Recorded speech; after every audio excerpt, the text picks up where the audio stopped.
အားလုံးပဲမင်္ဂလာပါဒီဗီဒီယိုကလစ်တွေမှာတော့ laptop သို့မဟုတ်ကွန်ပျူတာကနေပြီးတော့ Korea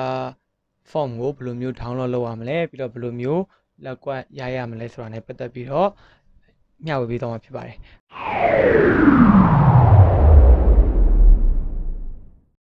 ကျွန်တော်ဒါကတော့မြင်နေရတဲ့ screen ပေါ့နော်ကျွန်တော်ရဲ့ computer screen ပေါ့အောက်ဆုံးမှာကျွန်တော်ဒီမှာ English US ဆိုတဲ့ဟာရှိတယ်ပေါ့အဲ့ဒါနှိပ်လိုက်ပြီးတော့ language preference ကိုနှိပ်လိုက်တဲ့အခါမှာပေါ့နော်ဒီလိုမျိုး box တစ်ခုကြာလာတယ်အဲ့လိုမျိုးဝင်လဲရပါတယ်ဒါပေမဲ့အဲ့လိုမျိုးမပေါ်တဲ့သူတွေအတွက်ကတော့ဒီ screen ရဲ့ဘယ်နေရာမှာပဲဖြစ်ဖြစ် right click ကိုနှိပ်လိုက်အောက်မှာ display setting ဆိုတော့ပေါ့နှိပ်လိုက်ရင် data ပေါ်လာမယ်ပြီးတော့အဲ့မှာ language ဆိုပြီးတော့ရိုက်လိုက်ရင် language setting တွေကိုဝင်လိုက်လို့ရှိရင်လည်းခုနကတော့ဝင်တယ်လို့မျိုးပဲပေါ့နော်ဒီအောက်ကနေဝင်တယ်လို့မျိုးပဲတူပါပဲပြီးရင် add a prefer language ကိုနှိပ်လိုက်တဲ့အခါမှာဒီ box ကြာလာမယ်အဲ့ခါကျရင် Korean Hangugo ဆိုတဲ့ဟာကိုနှိပ်လိုက်မယ်ဆိုရင်နှိပ်လိုက်မယ်ပြီးတော့ next ကိုနှိပ်မယ်နော်အဲ့လိုကြာလာပါမယ်အဲ့ဒီအချိန်မှာကျွန်တော်တို့ကဒီမှာ install နှိပ်လိုက်ပြီးတော့ download လုပ်လို့ရပါတယ်ဒါပေမဲ့အဲ့ဒီမှာဘာပြဿနာတစ်ခုရှိလဲဆိုတော့အဲ့လို install လုပ်လိုက်တဲ့အခါကြာလို့ရှိရင်ကြာပါတယ်ကျွန်တော်အချိန်ကြာတယ်ပေါ့နော်ဘာလို့လဲဆိုတော့ဒီမှာသူကလည်းပြောထားတယ် non meter connection ပေါ့ကျွန်တော်ရဲ့ internet ကိုချိတ်ထားတဲ့ဟာမှာ meter connection လုပ်ထားတယ်ပေါ့နော် meter connection ဆိုတာကတော့ဒီ data တွေကိုအများကြီးယူပြီးတော့မသုံးနေအောင်လို့ meter network လုပ်ထားတဲ့အခါကျရင်သူတို့စိတ်ကြိုက်သူတို့ပိုင်းသူတို့data တွေကိုမသုံးတော့ဘူးပေါ့နော်အဲ့လိုဖြစ်အောင်လို့လုပ်ထားတာပေါ့နော်ကွန်ပျူတာထဲမှာဒါပေမဲ့အဲ့ဒါကိုခဏသွားပိတ်ဖို့လိုပါတယ်အကယ်၍အဲ့ဒါကြီးဖွင့်ထားတယ်ဆိုရင် download လုပ်တာအရန်ကြာတယ်ပေါ့နော်အရန်ကြာတယ်အဲ့တော့ကျွန်တော် setting လေးကိုတစ်ချက်ပြန်ပြီးတော့ပိတ်လိုက်မယ်ပိတ်လိုက်ပြီးတော့ဒီကနေ setting တွေကနေပြန်ဝင်ရင် network and internet ဆိုတာပေါ်လာပါတယ် Windows setting ထဲမှာ network internet ကိုနှိပ်လိုက်မယ်ပြီးတော့ Wi-Fi နဲ့ laptop ကိုချိတ်ထားတယ် Wi-Fi နဲ့ computer ကိုချိတ်ထားတဲ့သူတွေဆိုရင်တော့ Wi-Fi လို့ပေါ်မှာပေါ့နော်ဒီမှာတော့ကျွန်တော်ကကြိုးနဲ့ချိတ်ထားရဖြစ်တဲ့ကြောင့် internet လို့ပေါ်ပါတယ် internet ကိုနှိပ်လိုက်တယ်ပြီးတော့ဒီမှာ network ပေါ့နော် network Wi-Fi ဆိုလဲ Wi-Fi ပေါ့နော်အဲ့ဒါကိုနှိပ်လိုက်မယ်ဆိုရင်ဒီမှာတွေ့နေရတဲ့ meter connection ကဒီမှာ on ဖြစ်နေပါတယ် on ဖြစ်နေတဲ့ဟာလေးကိုအရင်ဆုံး off လုပ်လိုက်တယ်ပေါ့နော် off လုပ်လိုက်ပြီးတော့မှပိတ်လိုက်ပြီးတော့ခုနကတော့အတိုင်း setting ကိုတစ်ခေါက်ပြန်ဝင်မယ် display setting language setting နဲ့ဝင် add a preference language ကိုရွေးလိုက်ပြီးတော့မှ Korea Hangugo ကို select လုပ်ပြီးတော့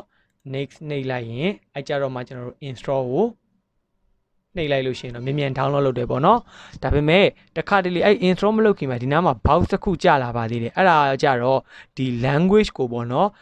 တင်းရဲ့ဒီ your display language အနေနဲ့ရွေးမလားဆိုပြီးတော့ဟာလေးတစ်ခုရှိပါတယ်လုံးဝအဲ့ဒီဟာကို click မနှိပ်မိပါစေနဲ့အဲ့ဒီဟာကို click နှိပ်လိုက်တယ်ပေါ့ဒါကျွန်တော်ဒီမှာတော့အခုမပေါ်ဘူးပေါ့ဒါပေမဲ့ပေါ်တဲ့ computer တွေပေါ်ပါလိမ့်မယ်ဆိုတော့ display language အနေနဲ့ဒီ language ကိုရွေးပါမယ်ဆိုတဲ့ဟာကိုကျွန်တော်တို့ tick လုပ်ပေးရတာပေါ့နော်ဆိုတော့အဲ့ဒါကိုလုံးဝ tick မလုပ်ပေးပါနဲ့ tick လုပ်ပေးလိုက်လို့ရှိရင်ကျွန်တော်ဘာဖြစ်လဲဆိုတော့ကျွန်တော်တို့ဒီလိုမျိုးအခုလိုနှိပ်လိုက်တဲ့အခါမှာပေါ်တဲ့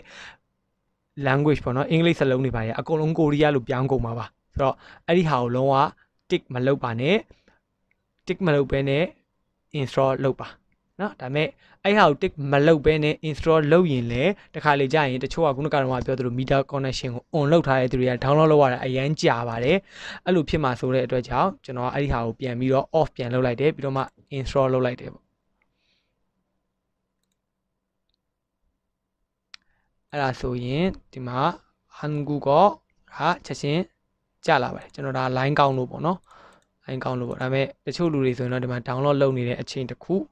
ပေးရပါလိမ့်မယ် download လုပ်နေတဲ့အချိန်တစ်ခုပေးရမယ်ဒါဆိုရင်ကျွန်တော်ဒီမှာဝင်သွားပြီတချို့ဆိုရင်ဒီမှာ download လုပ်နေပဲပေါ့နော် download လုပ်နေမယ်ပြည့်သွားရင်တော့ကျွန်တော်ခုနကပြောတဲ့ဟွာလေးကိုတော့ပြန်ပိတ်ပေါ့နော်ဘာလို့လဲဆိုတော့သူက data အရန်စားလို့ပါ sorry setting နဲ့ကိုသွားမှာနော် setting နဲ့ကိုသွားမယ် setting နဲ့ကိုသွားပြီးတော့မှ network and internet ထဲက internet ရဲ့ဒီဟာကိုပြန်ပြီးတော့ on လုပ်ထားလိုက်မယ်ပေါ့နော်အာဆင်ကိုရဲ့မလိုလားတဲ့ data တွေတုံးနေတာမျိုးတွေမရှိတော့ဘဲနဲ့ကန့်သက်ချက်တစ်ခုလို့ဖြစ်သွားပါလိမ့်မယ်အာဆင်ကျွန်တော်အခုဆိုရင်ဒီ၃ခုထဲမှာကိုရီးယားဆိုတဲ့ဟာတစ်ခုအသစ်ထပ်တိုးလာပါပြီအဲ့လိုကိုရီးယားကိုဒါ select လုပ်လိုက်တဲ့ဟေးဆိုရင်ကျွန်တော်တို့ဒီမှာ A ဆိုတာလေးလာပေါ်နေပါတယ်ဒါ A ဆိုတာကတော့ English ပေါ့နော် English လို့ပေါ်ရင် A ပေါ့အကယ်၍ကိုရီးယားလို့ရိုက်တော့မယ်ဆိုရင်ခါကိုရီးယားလို့ရိုက်တော့မယ်ဆိုရင်အဲ့ A လေးကို ခါပြောင်းဖို့လိုပါတယ်ပြောင်းပြီးတော့မှကျွန်တော်ရိုက်ကြည့်အောင်ဟော A ပြောင်း Y ခါရိုက်ကြည့်တဲ့အခါမှာတော့ကိုရီးယားလိုပေါ်ပါပြီเนาะကျွန်တော် site နည်းနည်းကြည့်လိုက်မယ်ခါဖြစ်နေမှရပဲเนาะဒီမှာခါလေးဖြစ်နေတော့မှကျွန်တော်ကိုရီးယားလိုရိုက်ကြည့်မယ်ဟာအာနတ်တဟန်ဂါဦးကတခုဟန်ဂုကိုရီးယားเนาะအရန်လွယ်ပါတယ်အကယ်၍ကိုကအဲ့ဒီဟာကိုမြန်မာလိုမျိုးပြန်ပြောင်းမယ်ပေါ့နော်ကိုကအင်္ဂလိပ်လိုကိုရီးယားလိုရေးလိုက်မြန်မာလိုရေးလိုက်အင်္ဂလိပ်လိုရေးချင်တဲ့အခါကျရင်တော့ဘာမှပြဿနာမရှိပါဘူးဒါလေးကိုအင်္ဂလိပ် A နှိပ်လိုက်တယ်ဆိုရင်အင်္ဂလိပ်ပြန်ဖြစ်သွားမှာပေါ့နော်ဒါအင်္ဂလိပ်ပြန်ဖြစ်သွားပြီဒါပေမဲ့ကိုကမြန်မာလိုပြန်ရိုက်ချင်တယ်ဆိုတဲ့အခါကျရင်တော့ဒီကိုရဲ့မူရင်း keyword ကိုပြန်ရွေးပြီးွားရင်ဒါကအခု word သုံးနေပြီကျွန်တော်တို့ဇော်ကြီးသုံးနေပေါ့နော်ဇော်ကြီးဆိုတဲ့ဇော်ကြီးပေါ့ပြောင်းပြီးတော့မှ control shift ဟလားမြန်မာစာပြောင်းတဲ့ခါကျရင်တော့ control shift နှိပ်တယ်လေ control shift နှိပ်ပြီးတော့မှရိုက်တဲ့အခါကျမှလာကျွန်တော်တို့မြန်မာလိုပြန်ပေါ်ပါတယ်မဆိုကြီးပြန်ပြောင်းသွားပြန်ပြီနော်ကိုက sorry ကလုံးကြီးတင်ချောင်းငင်ကိုရီယာဒါတော့စောကြီးမြန်မာစောကြီးပြောင်းလိုက်မယ်ဆိုရင်ဒါကိုရီးယားပြန်ဖြစ်သွားပြီပေါ့နော်ဆိုတော့ကိုရီးယားကနေပြီးတော့မှအင်္ဂလိပ်လိုပြောင်းခြင်းနေဆိုရင်တော့ဒါကိုယ့်ရဲ့ဒီကခုနကကိုရီးယားဆိုတဲ့ဟာလေးကိုပဲ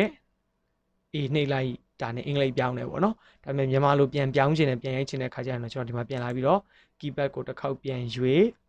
စောကြီးမြန်မာ Unicode ဒီမှာဒီ keypad ကိုပြန်လာရွေးပြီးတော့မှရိုက်ရတာမျိုးပေါ့နော်ဆိုတော့အရန်လွယ်ပါတယ်ခုနက setting install လုပ်တာနဲ့ download လုပ်တာလေးမှတစ်ခုပဲအချိန်နည်းနည်းလေးပေးရမယ်ပေါ့နော်အဲ့တော့အားလုံးအဆင်ပြေပါစေအဆင်ပြေတာရှိရင်လည်းကျွန်တော်ကိုမေးမြန်းနိုင်ပါတယ်